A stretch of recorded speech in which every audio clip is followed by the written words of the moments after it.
Did you see the trailer rule at Sick Week now has changed to where it's anything with a single axle? Yeah. So I saw one trailer that was like a 10 by 6 looking trailer. Yeah. It's kind of cool. I mean, I guess if you can tow any size trailer, live it up. It's a risk. I heard Chad, Bankshift Chad, talking about this too, and I'm in the same place. Hey, all the power to you, man. It's good entertainment. Yeah. Like if you want to be able to tow guys like Chris Hine with the 33, he's built sleeping quarters and everything. And so the majority of that trailer is for sleeping. Mm-hmm. And then he's got storage, which would probably fit in a 4x8. And it looks cool as shit driving down the road. So yeah, if you want to try to tow it, more power. If you want to tow a one-car trailer, by all means. I mean, it may not work out well for you, but yeah, it was pretty funny on. I think it was on the way home from Death Week. I videoed Chris Hine going by, and one of the guys back in Canada watched the video, and he's like, I was going to message you because I thought I saw the hitch, like something weird was going on with the hitch, but it wasn't. It probably wasn't 40 miles after the video. His trailer, the nut on the ball was coming loose. So what we saw in the video is the trailer, the ball going like this, and the ball comes right off. And thankfully, it didn't beat up his car or crash his trailer too bad. But yeah, trailer woes are a real thing. I've seen people lose wheels. I've seen people lose the wheel off the trailer or lose their wheel that was mounted on the trailer. Oh yeah, like their wheel and tire. And then I've seen a big one is the hitches start to droop. Yep. I've seen that on I think Corvettes and GTOs. I've seen it pretty bad on newer GTOs. Yeah. And you're dragging the nose of your trailer. That one seems really common.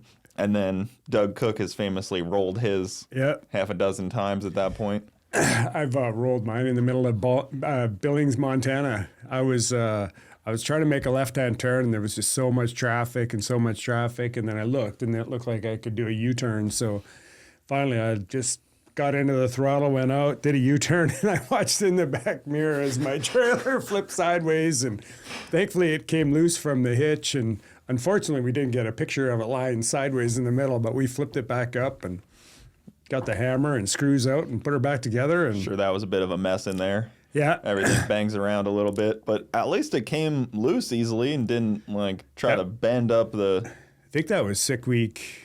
I think that was the first Sick Week, actually, that I crashed it on the way. It was It's crazy how they do that. You wouldn't imagine, a loaded down little trailer like that would be so easy to tip. It's pretty narrow. Apparently, yours seems wider though. Doug's is super narrow. Yeah, this new the one I'm running now is nice and wide. So that must be the difference. Apparently, I wasn't smart enough to own that narrow one. So yeah, because Doug's trailer is narrow and tall. Yeah, and then you put the generator up on the top of it. That I understand. Yeah, your new one seems pretty good. Yeah, you can. I've tried. You can. You have a hard time flipping that one over. Yeah, you got to really work for it. And I've talked to James about it because James in Ruby doesn't run a trailer. And I was like, why don't you run a trailer at some point? He's like, nah, I just like to be able to drive quick.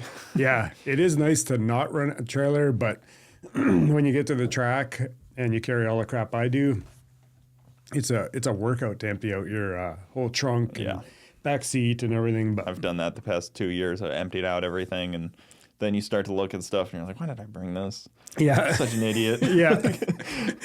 And then I start to look at the trailers when I walk around almost more than the cars, because some people build out these trailers next level. Like Alex Taylor's trailer has all the tools hanging nicely and stuff. Day one. Yeah. Sure, day 6, they're all thrown in there. I think, they do a pretty good job. Chad had a pretty nice trailer I was looking at. There's some cool setups. Garrett's trailer is pretty unreal. Yeah. That's what I love about this too, is the creativity of people.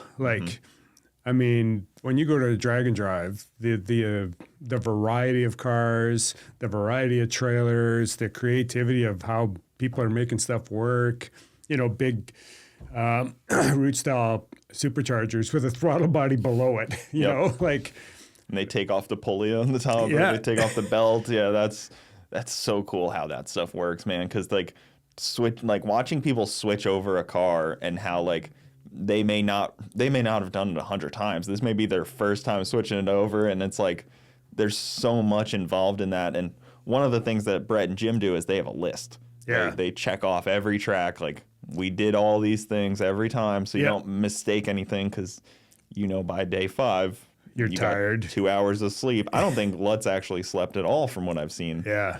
Him and Junior, I guess they call him, Jeffrey. Yeah, Jeffrey. I don't think they slept even a bit. Yeah, I don't know. They thrashed. Yeah, just amazing, because Jeff knew what he was getting into, and still came and did it. He's got nothing to prove. He's not. I mean, I think he still wanted to come and run 5s. That was his goal. Probably 5s at every track, and never ran a 5. And but just crazy how. I'm excited for to see Matt's car from Rocky Mountain, his car back out. Yeah. I feel like it's been a while since that thing's really done something super badass, and I feel like he's right there, almost ready, the Hulk. Yeah. Big Pro Charger deal. Yeah. It's a beautiful car. I don't know if you've seen it up close, but it is amazing. It is meticulous. I've seen a little bit of it, and I think it's an event promoter bad luck, maybe, because I feel like he's had bad luck on his own events, and it's the same with Tom Bailey. Oh yeah, has had bad luck on his own events, but then good luck on other people's. Yeah, maybe it's an event promoter thing. I was talking to him yesterday. I'm like, hey, congrats on finally completing your own event. So if he did complete it, he did. Event, he kicked the head gasket out of it, I think. On his the whatever that is, the big tire Durango with a Gen 3 Hemi. Yeah, he didn't have very good luck on. He didn't finish Death Week. He didn't finish the last 2 sick weeks. Yep. So yeah, he tore up the motor in Bradenton last year on his 2.0. Yeah, on sick 2.0.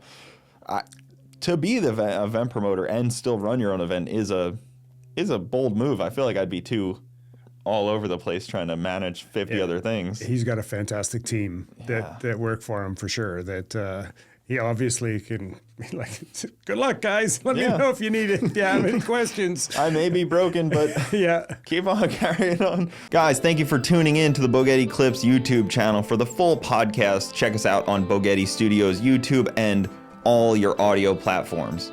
Also, hit that subscribe button to not miss out on any of the new Bogetti clips coming up.